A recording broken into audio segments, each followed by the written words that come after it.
Vibra Finance, we seek out the hidden gems in cryptocurrency. We will tailor your portfolio to work for you.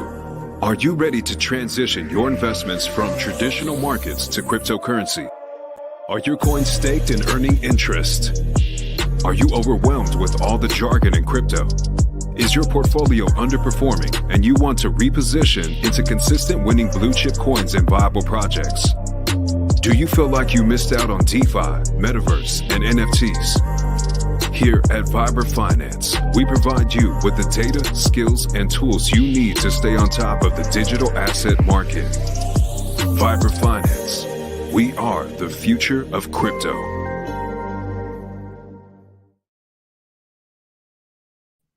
What's up, everybody? Welcome back to another episode of Vibra Live. Appreciate you guys stopping in. My man, John May. Nice to see you in here live for an episode. Hope all's well. Tin Top, what's up, brother? Hope you're doing well, my man. I was just over in the Discourse Syndicate stream there with Famous and Captain. And honestly, I just can't take the negative tone. It's like they're talking down at people. And it's like we're in the middle of a bear market right now. The loudest people, unfortunately, are going to be the ones who are the brokest, the ones who are down the most, and the most envious, the most jealous.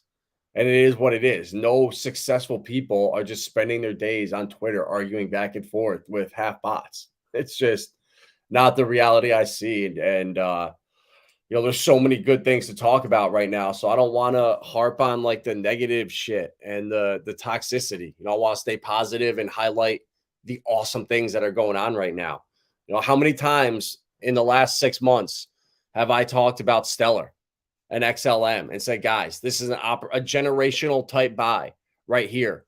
We were at 6, 7, 8 cents. I kept telling you guys, let's go. XLM is a generational type coin.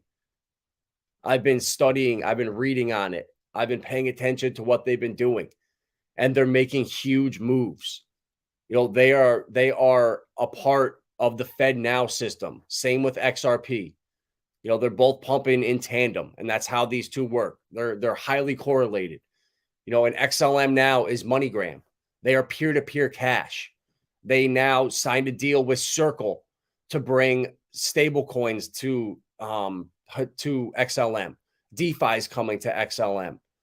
I've been talking about Velo Labs, one of the altcoins on there, for months now. And I just saw another influencer bring it up as his new gem on the XLM ecosystem. Crypto Mason's talking about it. I think I was the first one on stream talking about that coin on there. And there's a few other gems in the XLM ecosystem. I was reading today that they signed a deal with BP Ventures. And this company right here is like HEX, the company we've been talking about on here forever, that brings institutional enterprise adoption for businesses, for brokers, for insurance companies, all of the big financial world.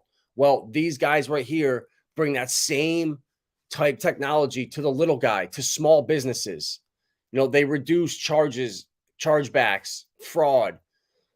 Funds are immediately available. New customers, ability to tap into different types of customers rather than MSBs, which are money sending business or money. What was it? Money sending businesses or something like that. And this right here is going to integrate directly into thousands of back-end systems via Zephyr, Zero, and QuickBooks, with complete Circle API integration, which is all of the Ethereum Foundation. So all these companies are working together behind the scenes. And they're also integrating with Temenos, which opens 1,600 banks and credit unions to the Stellar blockchain.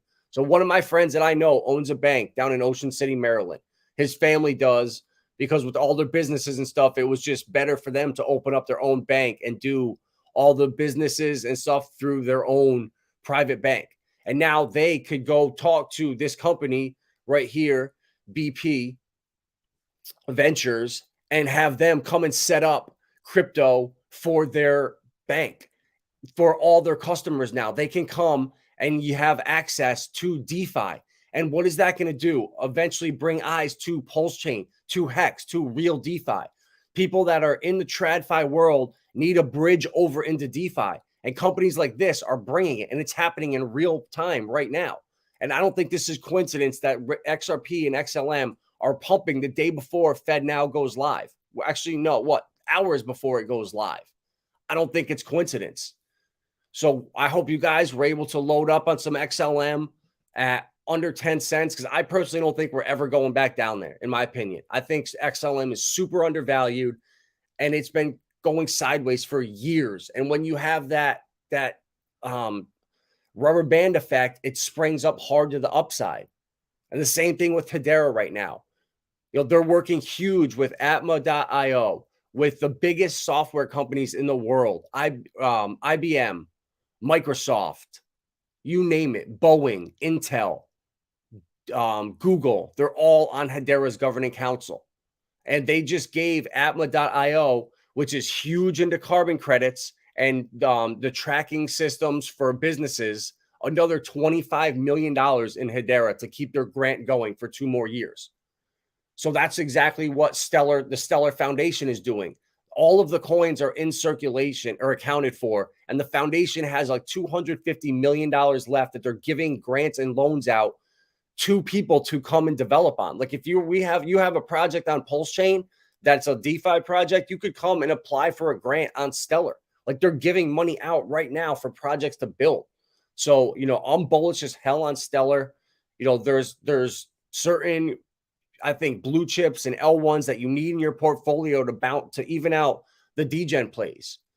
And, you know, Hedera, for example, I was telling you a couple weeks ago, it's probably time to start unstaking some of my HBAR and spread it down into the altcoins in the Hedera ecosystem. You know, I just felt like alt season, it's so close now. It was around the corner. You know, we saw that huge pump in Bitcoin, but altcoins didn't follow. So I feel like it was time, and I'm glad I made that move, because every single altcoin that I own hold on a second. Every altcoin I have here on Hashpack is pumping like crazy. Now look at this. So we have Jam up 7%, Dovu 8%, Saucer Swap 10% almost, Energy Trade Token. I screwed up. I sold all of it because I was in the I associated the tokens so early.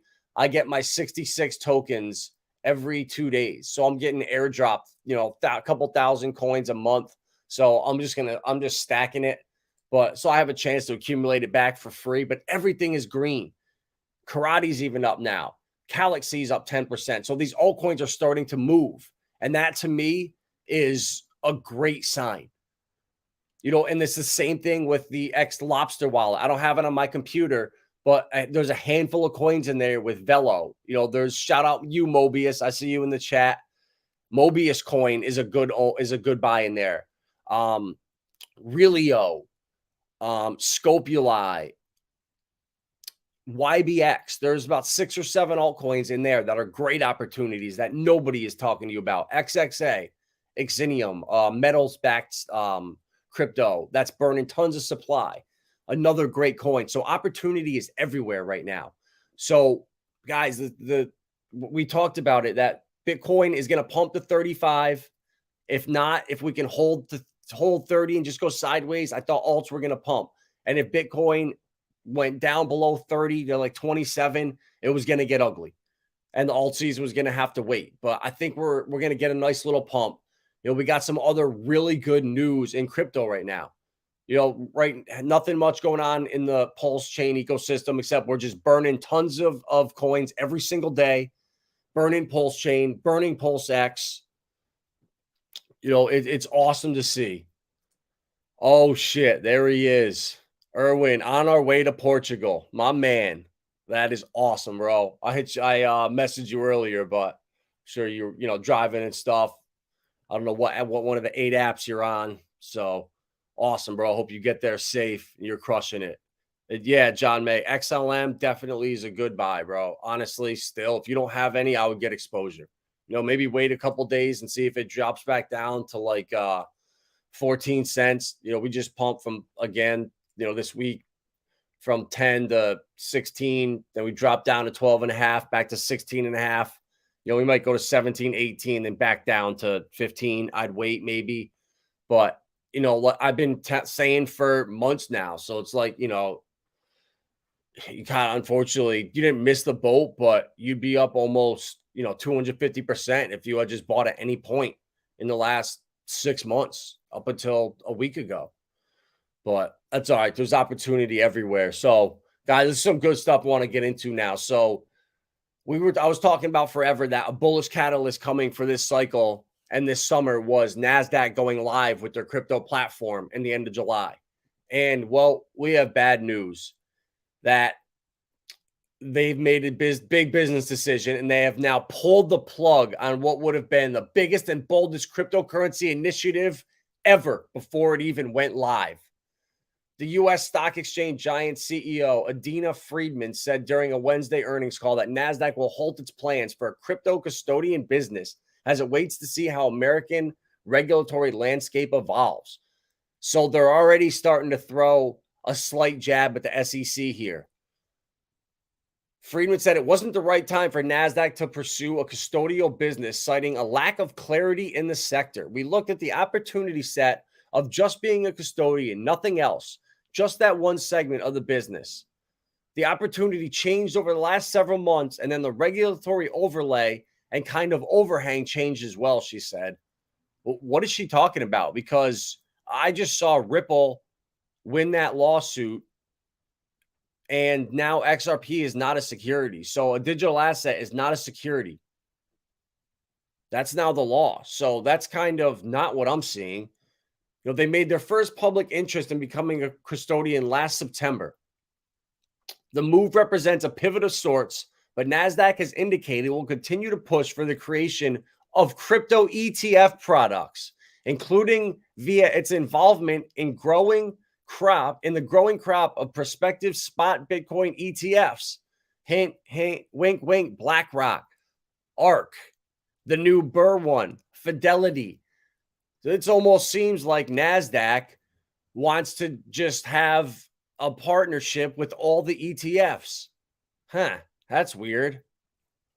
There's also the question of how Nasdaq has gone about building its custody business to date. Regulatory issues aside, the exchange appears to have been banking, at least in part, on brand name recognition in hopes of drawing crypto custodial customers from its existing base of clients and counterparties. That approach, however, pitted Nasdaq against crypto-native custodians such as Anchorage Digital, which possess both first-mover advantages and homegrown tech stacks. So once again, these TradFi morons think they know what they're doing. They're going to just come into the space and do whatever they want. And once again, they got wrecked, or they appear to have got wrecked on the surface. But all along, this was just a ploy to hand it off to Goldman, Gary Gensler's boys. You know, at Fidelity, at BlackRock, all the institutions. For Nasdaq to pull the plug, at least for now, on an ambitious custodial endeavor is a notable move, given the time and resources spent so far. An executive who interviewed with Nasdaq for a role in its crypto custody business told Blockworks earlier this year that the company's tech stack, as well as its broader hiring pipeline, skewed towards those with traditional finance experience. So they're not going to anyone in the crypto business or in the crypto industry that's innovative, that's cutting edge, that's forward thinking. They're leaning on TradFi people. Okay. The executive requested anonymity to discuss a confidential hiring process. But guys, you cannot make this stuff up. He pointed to Nasdaq installing Ira Auerbach. Good old Ira. Erwin, you can't make this shit up. Ira Auerbach as the president of Nasdaq Digital, its crypto unit, as the main individual on the team that actually has crypto experience. Ira formerly worked as Gemini's global head of prime brokerage. And what did Gemini's brokerage company do? They got in bed with Genesis and their whole earn program went under, and my money's still tied up with them. So this asshole Ira couldn't see Genesis was a fraud and used them for their earn program and got people wrecked and probably got fired from Gemini. And these assholes come and sign him. Auerbach said in September, institutional adoption will accelerate once there are clear rules and regulations for the wide range of activities in the digital asset market. On the product side, I see three major gaps: the security versus access trade-off between cold and hot wallet management, the lack of capital efficiencies given the many execution venues, and the lack of normalized best execution. Auerbach has also spent time at Palantir to oversee the custodial effort. Never say never.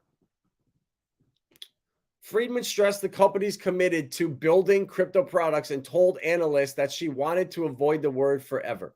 We remain committed to supporting the evolution of digital assets in a variety of ways, to our ongoing engagement with regulators, to delivery of comprehensive technology solutions across the trade lifecycle, and through our partnerships with potential ETF issuers to support tradable exchange with the products. So all along, this was just a plan to bring in the ETFs to trade them on Nasdaq's platform. They got everyone worked up by saying they were going to release their crypto platform, and they didn't even do it. Good old IRA could not perform. And good old Ira J. Good said, if you look him up, patent had the Smith-Mundt Act.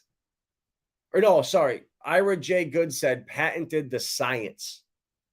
So when you have to trust the science, that's a patented phrase owned by a different IRA. So it's so crazy when you start to see these things. Yet, by Nasdaq's own telling, moves by U.S. regulators have left long-established crypto companies on the defensive and stifled would-be startups throughout the sector. The SEC has opened lawsuits against a number of crypto companies, including Coinbase and Binance.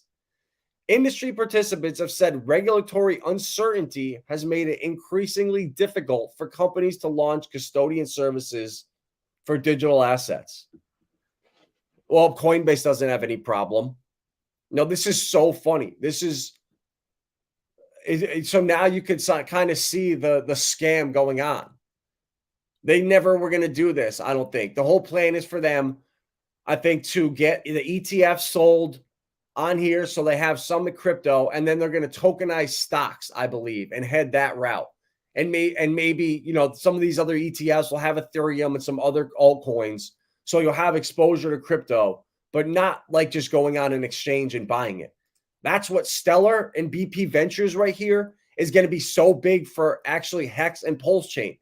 But people just can't see how this is going to work. So BP Ventures here, what they're doing here to leverage all of these small banks and small businesses and money services businesses, MSBs and banks, how to best implement and use Stellar. And this ultimately is going to bring them into DeFi. All of these companies want to use DeFi. And we talked about how HEXTrust, what they do is work with the big boys to get them into all the DeFi protocols that we're using with MetaMask. All of these different dApps we're using. And this right here, BP is doing it for Stellar. They are building out all of Stellar's enterprise and Stellar's solutions for small companies, for banks.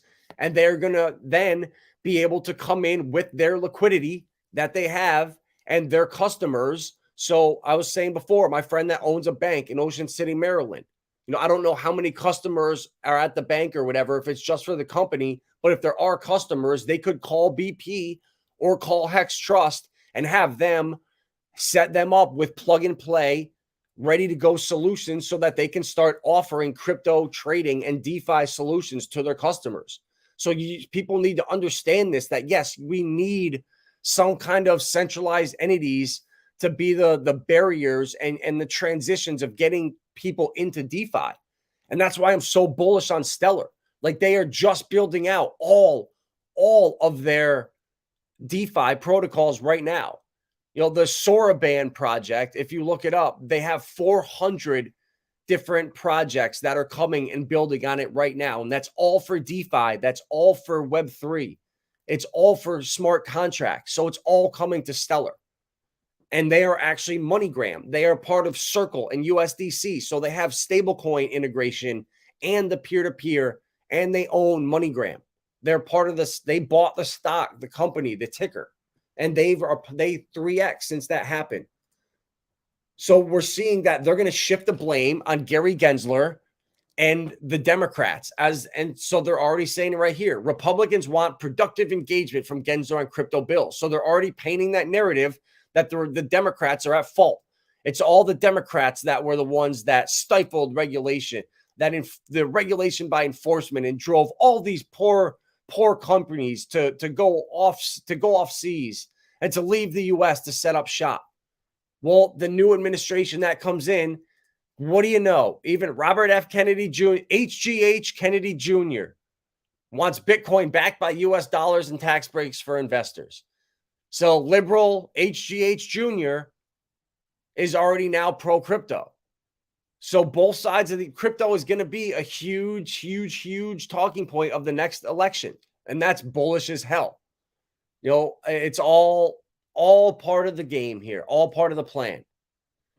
You know, and the Senate, this is another really interesting article that you have to be able to see and not just look at a headline and read deeper through it, because this is really important. What they're actually doing here. This is how American politics work. Senate bill would tighten money laundering and sanctions rules for DeFi. So, okay, rules for DeFi, tighten money laundering rules. You know, this is all bullshit. This bill introduced by Jack Reed would place liability on those who control DeFi projects if laws are broken.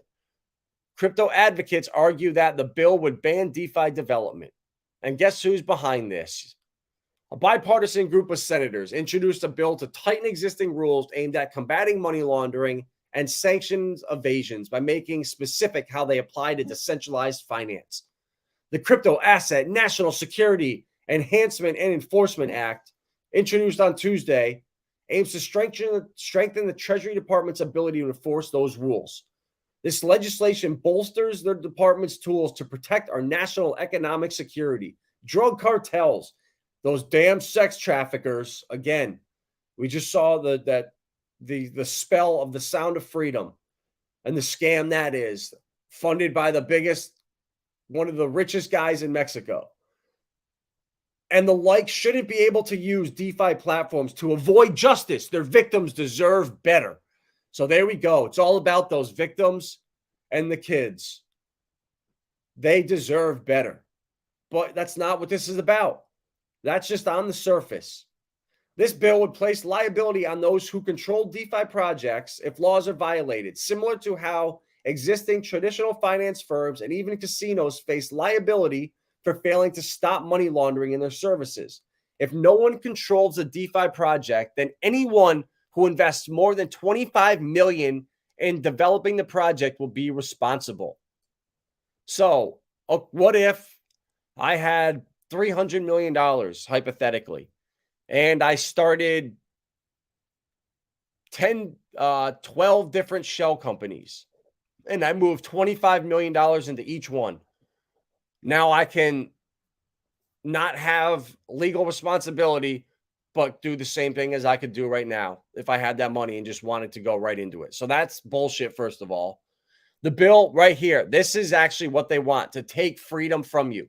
This bill, I talked about it when we were in Vegas at PulseCon, that holy shit, I can go into this Bitcoin ATM. I can go start a brand new burner wallet and put cash into that machine and have it sent in multiple cryptos to that wallet. I did it. I had $100 sent to my MetaMask wallet. There was like $6 in fees. It showed up there. No ID, nothing. This bill would also require crypto ATM operators to verify the identities of users. There you go. Other bills have looked to address the use of digital assets in money laundering. Elizabeth Warren and Roger Marshall introduced a bill last year to tighten the AML rules to digital assets, though it didn't go further. Warren pledged to reintroduce the bill. So DeFi advocates pushed back, saying the ban would effectively ban DeFi development in the country. This approach is not only a disproportionate response to the illicit use of DeFi, but also risks undermining U.S. law enforcement's existing insight and reach into peer-to-peer crypto activity. So there you go. This right here just shows me what this is about. All of these bills, they want to control. It's all about control, right? They want to make sure that I can't go in a couple of years into that casino and put that money into crypto, into Bitcoin, into Ethereum, into Litecoin, and send it off anonymously. That's what this is about. And they're going to blame those damn Democrats for all these problems. They're going to throw all these people under the bus. And the more I see how this works, it's done on purpose. These actors, these plants, these delusional politicians, the stuff they're given to read is done on purpose. So you have to choose. It's not this. It's voting now doesn't even come down to what you love. You vote for what you hate less. That's how this works, and this is how it's set up. So they can just put you against each other and make you choose a side.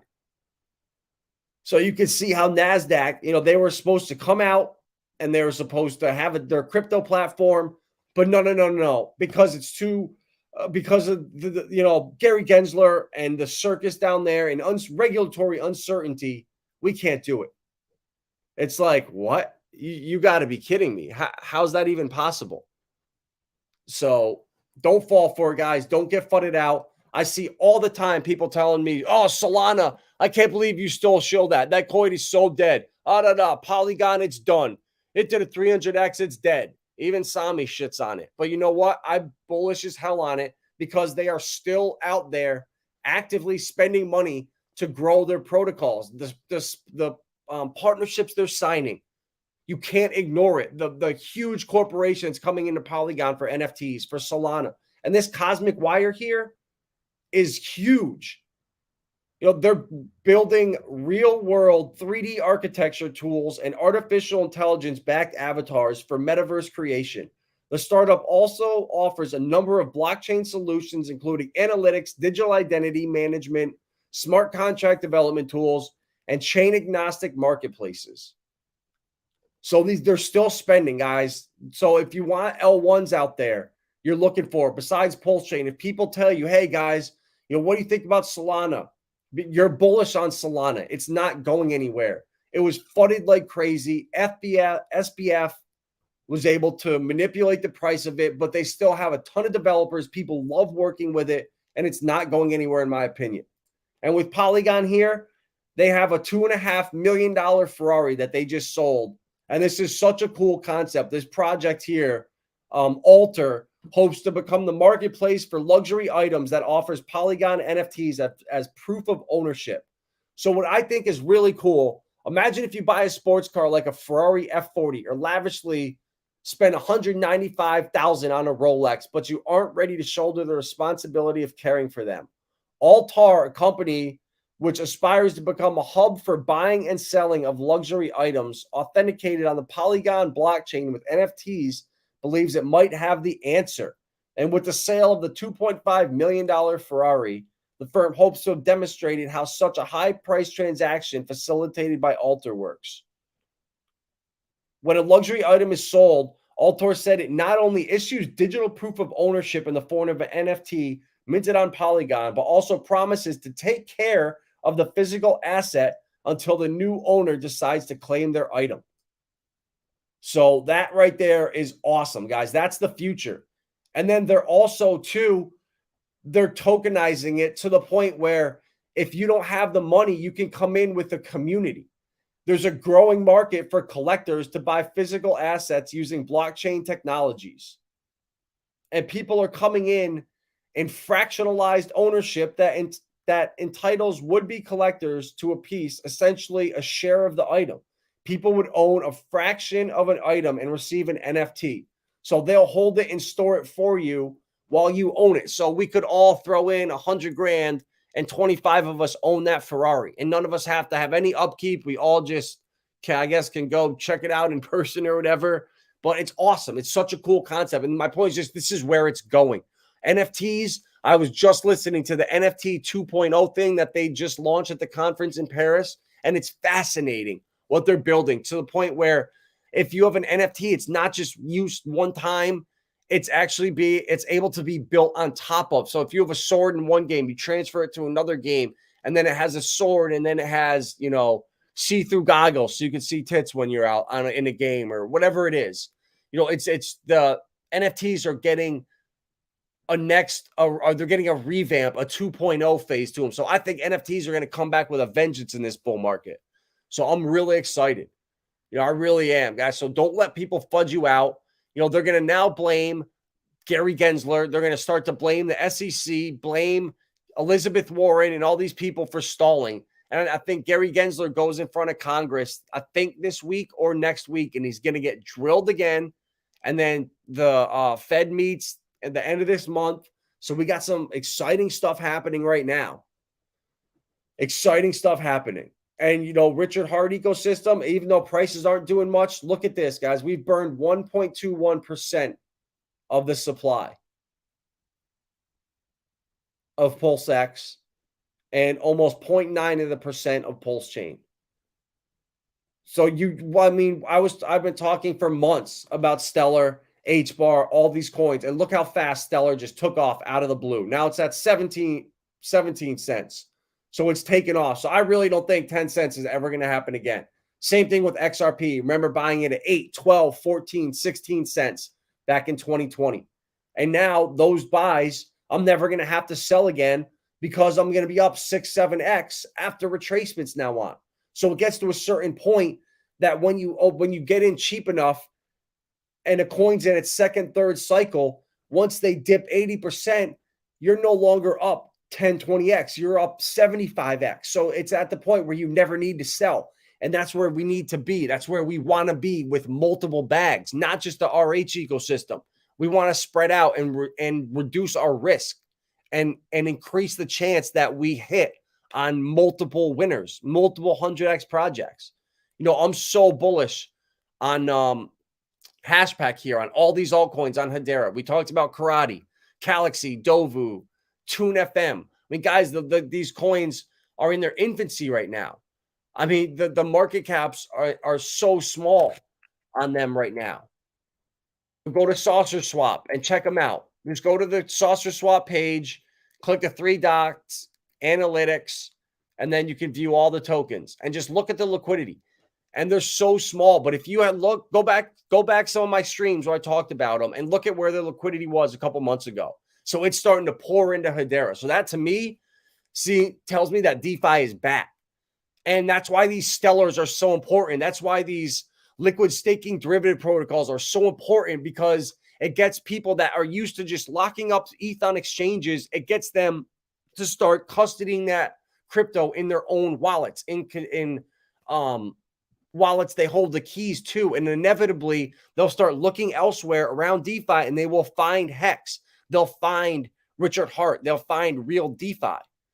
And Hedera, this is their first cycle with DeFi. It's about to blow up. XLM, first cycle with smart contracts and DeFi. It's about to blow up. You're seeing it right now. The XRP ledger about to have automated market makers come out. It's going to blow up. So I can't wait to provide liquidity, just like I am on PulseX, on the XRP ledger, maybe on the Stellar blockchain. You know, we'll see. I mean, the opportunities are going to be endless because interoperability is coming, where with Stellar and the EVM capability with the Allbridge that they have, you can now have Ethereum DeFi on Stellar and Stellar DeFi on Ethereum and back and forth. So the highways are starting to open up, and it's all about interoperability. And that's the future. And so that's what Richard wants to do with all of these different projects, all these ERC20s. He wants these communities to come over and pair up their coins, provide liquidity, and mess around in a new playground that brings Ethereum to Pulsechain, Pulsechain to Ethereum, back and forth. Same thing that's happening with Hedera. Same thing with XLM. We're just so early right now, and there's so many opportunities out there, and I see so many winners, and I know they're going to be winners. And I see these stupid ass people online that don't know what the hell they're talking about, that have not been here for 4 years, that have not gotten hacked, that have not put in 25 grand up to get in part of ICOs for games, so you can understand how that whole degeneracy works and how it's all basically a scam unless you're one of the first people in. You know, I got my OA wallet, my sacrifices from the original sacrifice, the OA. or the AA, the adoption amplifier, hacked. You know, I made the mistake of staking way too much HEX when it came out. Drank the 5555 Kool-Aid, and it screwed me up. I lost so much to paper gains because I was locked up. So that taught me now, don't lock everything up for the future. You have to capture the spikes in the alt seasons and the bull market. You have to take profits. It's so important. I did not understand that in the last cycle. I really thought because stable coins were here, it's not just Bitcoins, altcoins, that stable coins were going to keep the market propped up. I was so wrong. I was drinking the Kool-Aid, extended cycles, everything, but I'm not doing that shit this cycle. I'm going to be scaling out because all my bags are now packed heading into this cycle versus kind of scrambling around in 2020. Oh God, VeChain. Oh God, Cardano. Oh shit, Zilliqa. Oh God. Oh God. Oh man, Matic. Oh man, Hex. Oh Jesus. Polka starters coming out. Oh man, Tamagotchis. Like we were all over the place. And now it's like that was chaos back then. But we were lucky because we were getting good coins early. But man, like I feel so much more confident and so much more bullish this cycle in the projects that I'm bullish on, the projects I own, the stuff we talk about on stream. And guys, we're going to crush it. Like everything I've talked about, everything that I've not predicted, but I hope happen is happening. You know, all the pieces are starting to fall in place from XRP about to take over with Bank of America and Santander in the Southeast. You know, on-demand liquidity is going to be the life savior of the Federal Reserve. It's coming. Ripple Labs partners with Swift. The dude that worked at Swift created it for 25 years is now working at Ripple. You can't make this shit up. Like Hedera's governing council, the 30 biggest corporations in the world, they still have 9 spots to go. Like there's so many winners in this space, and these assholes on here are on stream just bashing influencers for hyping people up. Like nobody wants to hear me say, we're going to do a 5X from launch on Pulsechain after coming off a fucking 10,000X K for K Hopium video. And then you come in here and say, yeah, guys, we might do a 3X. Then it's going to get ugly for months. Okay, screw that. I want my Hopium. So people don't want to hear reality. So like these, famouses here just bashing, all these negative people. I get it. It's toxic. It sucks. But you got to understand the people that are here on Twitter now are broke people, are ones that missed out, and the ones that are jealous and haters and have time to be just wasting their lives on Twitter. No successful people are just like, yeah, I'm going to take today and just go talk to these bots and these idiots on Twitter. It's not how it works. You're going to find just losers on Twitter. So just get off of there. Go somewhere else. There's plenty of positive platforms. There's plenty of positive people out here talking about other stuff. How much, you got your followers wrecked by just arguing about this stupid shit on Pulsechain when there's nothing happening. All you need to do is provide liquidity, and that's it. Buy some of the PRC20s you like, and that's it. There's nothing going on. So to miss out on this XLM pump of almost 100% now, it sucks. To miss out on the XRP pump, they were so obvious that they were coming. I've been talking about it for months. The XRP lawsuit is going to settle by September. The judge has to make a summary judgment by September. And sure enough, it came early, right before the Fed Now stuff goes live. So, and now, especially when XRP and XLM are going up, when Bitcoin's going down and sideways, they're breaking trend. They're going the opposite way. So I think that means they're going to keep going and they're going to shock people. And all these assholes are going to look so stupid after bashing all these coins and talking shit on them and, I'm only on RH Maxi. Well, yeah, that's great. You could have just doubled your bag and bought Pulsechain with it. But instead, you were just bitching online, bitching at people. And it's like, you know what? These people are so stupid, but they get all the views and all the clicks. And it's like, no one cares about the real stuff going on behind the scene. A few people obviously do, but it doesn't get clicks. It doesn't get all the likes. Nobody really gives a fuck if we're going to do a 3X. It doesn't matter. I want 100X. And yeah, that's coming, but no one knows when it's coming. So that's why it's so important to have all your bags packed. I'm XDC. Here we go. Another bag pumping. Shout out Eagle from Blockchain Monkeys, my man over there. Put me onto XDC and Globiance over there. GBEX, which is I think the best DEX on XDC. So I think when DeFi pops off again, I want to own the DEXs on these different L1s. I want to own some Joe on Avalanche. I want to own some more of the DEXs on Arbitrum and Optimism. I really think they're going to really do well. I'm getting slaughtered right now on my Arbitrum and my Optimism bags. with the Velodrome, Hop, Camelot, but I don't care. I'm adding to them because they're at rock bottom. And if I believe in it, I'm going to just keep adding to them. And so far it's worked with every single coin, except for a couple laggards that I might just dump, like Bridge Mutual. But like, that's a cool idea. Insurance on the blockchain. I feel like that's needed. It's just a little ahead of its time, like Siacoin and Filecoin with their cloud storage, just a little too early. We don't need it yet, but in a couple of years, we're going to need, their services are going to be needed. So getting out ahead of these trends, you know, it's just so important. And I just feel bad for all these people that are listening to these guys just talk, you know, it's just so negative. And they're just talking like down at community members and talking shit about other influencers. It's like, bro, you're missing out on all this other shit. Like, how hard was it to say, all right, guys, look, Pulsechain's doing nothing right now. If you have some dry powder, you know, this stuff, these ISO coins are probably going to move because they're all tied in with Fed now. Maybe we can make some money and filter it back in and bring some fresh liquidity into Pulsechain. But God forbid you do that. You know, you're hex communicated. You know, it's fucking stupid. You know, it's so, guys, so much is happening right now. I mean, I watched Stellar's Q2 report or Q3 report that just came out. I mean, guys, it's unbelievable where this industry is headed in all facets of it. If you just go watch Paul Barron Network's video from today about their NFT 2.0s, it's fascinating all the stuff they're building. So the narratives will be back, the cycle will be back. And I think we're in for a little altcoin run. I hope we are. You know, that would be more validation, you know, honestly. Like, you know, XLM and XRP are the two biggest bags I have in my ITRUSTCAPITAL account by far. And I've been loading up on XLM since April. I posted it on Twitter today. A screenshot of all my purchases of XLM. Not one sale, just straight up buys for the last 3.5 months. And now, bam, we're taking off. So, you know, I'm glad to see it. I'm glad to see the stuff that I've been researching, the stuff that is going to change the world fundamentally. Not just a meme coin, not just some stupid trend, stuff that like they've been building and working for years behind the scenes, and that it doesn't get any attention. But that's all right. The things that lead, the coins that I had last cycle, the ones that I promise you, when I was holding Polygon or Matic at less than a penny, nobody was talking about it. L2s weren't even going to be needed.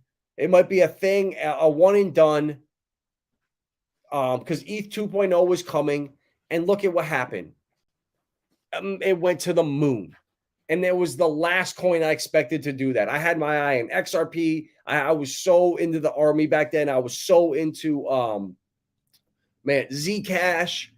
I mean, shit, what was it? ETHLand, Gnosis, Civic. Like, there were so many coins that I just, you know, was just the biggest believer in, because I didn't know what the hell I was doing back then.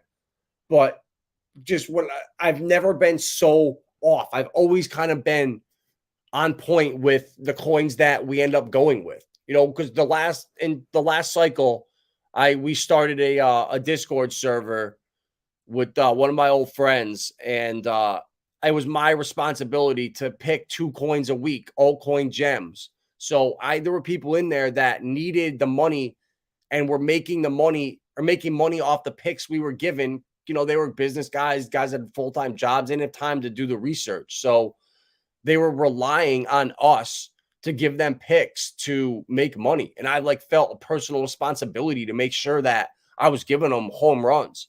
And every single coin but one did at least a 15x to a 20x. And so that same type research, that's what has gotten me into all these XLM gems, the XRPL gems, the HBAR gems, all of the Pulsechain, these PRC20s that are going ballistic. You know, they kind of cooled down this past week, but look at PZen up 90% in the last 24 hours. You know, I've said don't ever buy it. I still don't own any. I'm minting my ZenFTs on Pulsechain. Oh, yeah, that's right. I want to tell you guys that. If you want to do it on Zen.network, they now show up. I don't know why, but ZenFTs actually work. If you come here, they actually show up now. So for 17,000 Pulsechain, I'm getting 2.7 billion, and these ones were like 18, and so 60,000 Pulsechain. I'm getting almost 8 billion coins next year. So this is the stuff I'm doing, guys, and I just know that it's going to be like back in the early hex days. Why did I not stake to get that bonus? Why didn't I send more to the adoption amplifier? It's always, that's the mistake, and that's the regret people have. So pack your bags now. Don't listen to these other idiots out here that are just maxis. We're in this to make money. Unless you have fuck you money where you can afford to miss out on a 100% XLM pump this month, then I don't want to hear you talk shit about it. It's just stupid. You know, H bar up 30% this month. And let's see what Pulsechain's at. Let's see what PulseX are at. If they're even in the top 100 up here. Hex in the last month up 4%. So you're down 96% to XLM and 26% to H bar. There's Pulsechain up 7%. So there's my point right there. I've been talking about so many other coins that have crushed Pulsechain in the last month and probably will for another while until new money starts to come into the ecosystem, until the movie comes out. You know, so that's my plan, guys. That's what I'm doing to stack more Pulse. Hopefully you guys can start seeing through the bullshit and see through the FUD these guys talk about. And the reason they're so negative on it is because they're jealous and they're pissed off they missed out about it. They saw it, they heard about it, but they didn't buy it. You know, I did that with Aptos. I hate Mark Zuckerberg, and I know Aptos, where the VC money came from and stuff, and I did not buy it at $2. I missed out on a 7X. You cannot think like that in crypto. You have to be a savage. You cannot think emotionally or biasly or whatever. You were in this to make money, and then you support the people you like, the people you want to see do well with money you can afford to burn and afford to lose, not the money you're trying to, you know, build your savings, your retirement with. So that's all I got for today, guys. A little bit of a rant, some good stuff going on here in the news with Nasdaq, with XLM, with all the Republicans and Gary and the Democrats. You could see it all playing out, that they're going to blame Gary and the Democrats for stalling out, for being enforcers in this market. So, all right, guys, we'll be back tomorrow. I think Lindsay the Hexagon will be on stream. We got some cool stuff to talk about. Some other gravy that's breaking in the crypto world outside the Richard Hart ecosystem that we think is super important. And the more you know, the better you'll do as a whole. So appreciate you guys stopping in. John May, Davis, Fishing with Camo Joe. What's up, my man? Hope you're doing well, brother. Russ, didn't even see you in here. Appreciate you stopping in. What else we got here? Mobius. Can't forget about you. Tin Top. Erwin, Facing Reality. Piper. Lindsay at Vibra. All right, we've got a little crowd tonight. Means the bull market is almost here. All right, guys, we'll see you tomorrow night. Like, share, subscribe. Get this pumping out on the algorithms. Let's get to 100 views. All right, guys. Peace.